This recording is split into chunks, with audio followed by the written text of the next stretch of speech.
इंतखाबात कराना election commission की जिम्मेदारी है। इलेक्शन कमीशन कल इंतखाबात का कहे, हम तैयार हैं। निगरान वज़ीर इत्तलात मुर्तज़ा सोलंकी की काबीना इजलास के बाद ब्रीफिंग, कहा इलेक्शन 90 रोज़ में हो या फरवरी में, हमारी कोई ख्वाहिश शामिल नहीं। इलेक्शन में फरीक का किरदार अदा नहीं करेंगे। साबिका सियासी निज़ाम से कोई ताल्लुक नहीं। कानून उनके लिए क्या रास्ता इख्तियार करेगा, कानून में वाज़ेह है। मुर्तज़ा सोलंकी ने कहा कि 2015 के बाद से मुल्क की मईशत बदहाली का शिकार है। अंदाज़ा है कि पेट्रोलियम मसनूआत की कीमतों में इजाफे से अफराते ज़र बढ़ती है। महंगा तेल खरीद कर सस्ता नहीं बेच सकते। IMF प्रोग्राम के तहत बहुत ज़्यादा सब्सिडी नहीं दे सकते।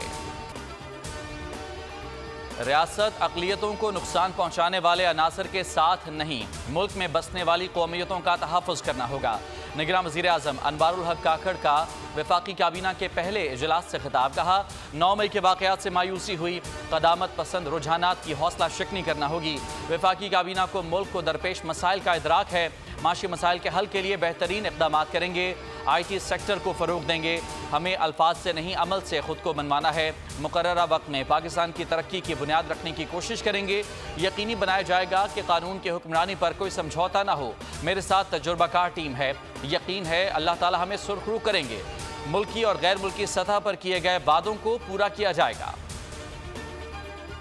नई मरदमशुमारी के बाद आबादी में बड़े पैमाने पर तब्दीली रोनुमा हुई। वोटर लिस्ट में हकीकी नुमाइंदगी इलेक्शन कमीशन की बुनियादी आईनी जिम्मेदारी है। शफाफ इंतखाबात के लिए नई हल्का बंदियाँ लाजमी हैं। इलेक्शन कमीशन ने इंतखाबात के बजाय नई हल्का बंदियाँ करने का तहरीरी फैसला जारी कर दिया। 3 सफ़ात पर मुश्तमिल फैसले में सुप्रीम कोर्ट के फैसलों का हवाला, कहा मरदमशुमारी के बाद वोटर लिस्टों में वोटर्स को शामिल करना ज़रूरी है। नई हल्का बंदियों और ताज़ा इंतखाबी फहरिस्तों के बगैर पार्लियामेंट में हकीकी नुमाइंदगी मुमकिन नहीं होगी। हल्का बंदियाँ और नई वोटर लिस्टें सही और बामायने नुमाइंदगी पार्लिमानी जमहूरियत के लिए लाजमी है। निगरान वज़ीर आला बलूचिस्तान के तकर्रुर के मामले पर बड़ा ब्रेक थ्रू। हुकूमत और अपोजिशन का सरदार अली मर्दान डुमकी के नाम पर इत्तफाक हो गया। गवर्नर बलूचिस्तान ने स्पीकर की जानिब से इरसाल होने वाली समरी पर दस्तखत कर दिए। अली मर्दान डुमकी आज शाम को 7 बजे ओहदे का हल्फ उठाएंगे। नामजद वज़ीर आला वज़ीर आज़म हाउस पहुँच गए। वज़ीर आला का प्रोटोकॉल दिया गया। अली मर्दान डुमकी की निगरान वज़ीर आज़म अनवारुल हक काकड़ से मुलाकात, अहम उमूर पर तबादला ख्याल। निगरान काबीना बेहतरीन है, अल्लाह ताला खैर करेगा। साबिक वज़ीर ख़जाना इसाक डार की पार्लियामेंट हाउस में बोल न्यूज़ से गैर रस्मी गुफ्तगू। निगरान वज़ीर ख़जाना डॉक्टर शमशाद अख्तर से मुतालिक सवाल का जवाब देने से गुरेज, कहा मेरे बैरून मुल्क जाने की अफवाहें उड़ाई गई, मुल्क में ही हूँ, मीडिया ये बात क्लियर करे। निगरान वज़ीर आला सिंध जस्टिस रिटायर्ड मकबूल बाकर ने अपने दफ्तर में काम का आगाज़ कर दिया। वज़ीर आला हाउस आमद पर निगरान वज़ीर आला के एजाज़ में गार्ड ऑफ ऑनर पुलिस के चाको चौबंद दस्ते ने निगरान वज़ीर आला को सलामी दी। पुलिस के दस्तों का मुआयना किया गया। निगरान वज़ीर आला ने सलामी के बाद अफसरान से मुलाकात की।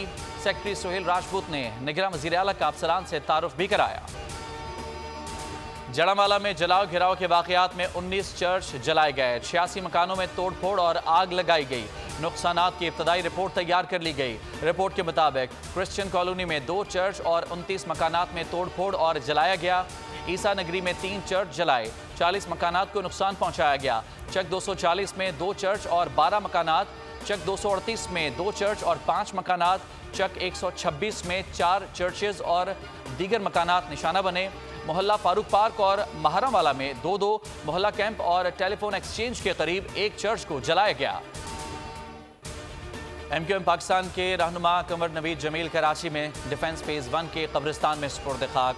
नमाज जनाजा और तदफीन में governor Sindh Kamran Tessori, convener MQM doctor Khalid Maqbool Siddiqui, Mustafa कमाल, अनीस कायम खानी, फैसल सब्जवारी, साबिक वज़ीर आला सिंध मुराद अली शाह, साबिक गवर्नर सिंध इमरान इस्माइल और दीगर ने शिरकत की। मुझ पर रोज़ाना तशद्दुद किया जाता, मुलज़मा सोमिया डंडों और लोहे की सलाखों से मारती, गुस्से में लातों मुक्कों से तशद्दुद, बाल पकड़कर सर दीवार पर मारा जाता, कई रोज़ कमरे में भूखा बंद रखा जाता। बेईमाना तशद्दुद का शिकार रिजवाना ने खुद पर टूटे जुल्म की दास्तान सुना दी। पुलिस ज़राए के मुताबिक मजलूम बच्ची ने बताया कि जज फैमिली समेत बाहर जाते तो हफ्ता मुझे घर में बंद रखा जाता, माँ बाप से मिलने की इजाज़त ना दी जाती, टेलीफोन पर बात कराते थे मगर जज की अहलिया साथ होती थी। जख्मों और तशद्दुद के बारे में घर वालों को ना बताने का कहा जाता। जख्मों की मरहम पट्टी भी नहीं कराई जाती। इस्लामाबाद में 13 साला घरेलू मुलाजमा अंदलीप इंसानियत सोज तशद्दुद का शिकार, टांगों पर जलने के निशानात, पेट और चेहरे को भी जख्मी किया गया। बच्ची के मुताबिक मुलजमा जैतून और समरा जुल्म के पहाड़ तोड़ती। मुझ पर गर्म पानी फेंका जाता, जिस्म को जलाया जाता, हैंगर से मारा जाता था। मालकिन के बच्चे भी मारते थे। 2 बार कुत्तों को भी छोड़ा गया। मामू ने बदतमीजी की। मालकिन समरा को बताया तो मुझे उल्टा मारा। मुझे तावीज़ पिलाए जाते, डरी हुई थी, किसी को कुछ ना कह सकी। खैरपुर में 10 साला फातिमा की कब्र के करीब पुलिस की पिकेट कायम। मुबैना तशद्दुद से जांबहक बच्ची की लाश कब्र से गायब किए जाने के खदशात, गैर मामूली हरकत की इतला पुलिस को पहुंच गई। कब्र कुशाई कल की जाएगी। सिविल जज कंडियारों को कब्र कुशाई के लिए मजिस्ट्रेट मुकर्रर किया गया। पीर की हवेली में एक और बच्ची पर तशद्दुद का दिल दहला देने वाला वाकया सामने आ गया। तशद्दुद से हलाक होने वाली फातिमा की कज़न उजाला की दर्दनाक कहानी सामने आ गई। उजाला ने बताया कि हिना शाह घर के नौकरों पर तशद्दुद करती थी। मुझे भी कई बार तशद्दुद का निशाना बनाया। फातिमा जब भी मिलती थी तो बताती थी कि हिना शाह मारती है। मैंने डर के मारे शिकायत नहीं की, बल्कि हवेली का काम छोड़ दिया। नसीराबाद में अफसोसनाक वाकया, डेरा जमाली में करंट लगने से 5 अफराद जान की बाजी हार गए। जांबहक होने वालों में एक ही खानदान के 4 अफराद भी शामिल हैं। मियाँ बीवी, 2 बेटे और घर आया मेहमान। ट्रांसफार्मर में फनी खराबी के बायस करंट लगने से जांबहक हुआ। 5 अमवात पर इलाके की फिजा सोगवार। पुलिस ने मौके पर पहुंचकर छानबीन शुरू कर दी। कराची में नगलेरिया, एक और जान निकल गया। मीरपुर खास का रिहायशी 23 साला मोहसिन अस्पताल में दम तोड़ गया। नौजवान को बुखार, सर दर्द, खून की उल्टियों की इब्तदाई इलामात थीं। तशवीशनाक हालत में अस्पताल लाया गया। दौरान इलाज जांबहक हो गया। डॉक्टर्स के मुताबिक रवां साल नगलेरिया से 7 अफराद जान की बाजी हार चुके।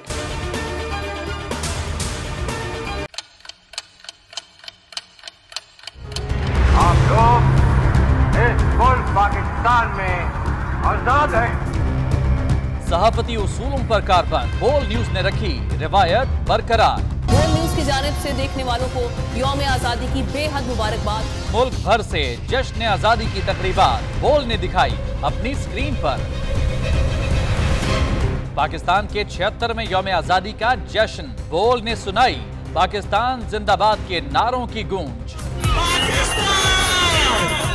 बोल की सबसे बड़ी ट्रांसमिशन में पाकिस्तान का नाम रोशन करने वालों ने दिए कौम को पैगामात। बेपनाह मुश्किलात का सामना करके इस मुल्क को हासिल किया। आजाद कौमों को बहुत सी कुर्बानियाँ देनी पड़ती हैं। 76 वालियों में आजादी का दिन जोश खरोश के साथ मनाया, क्योंकि जिंदाबाद पाकिस्तान ये है बोल की पहचान।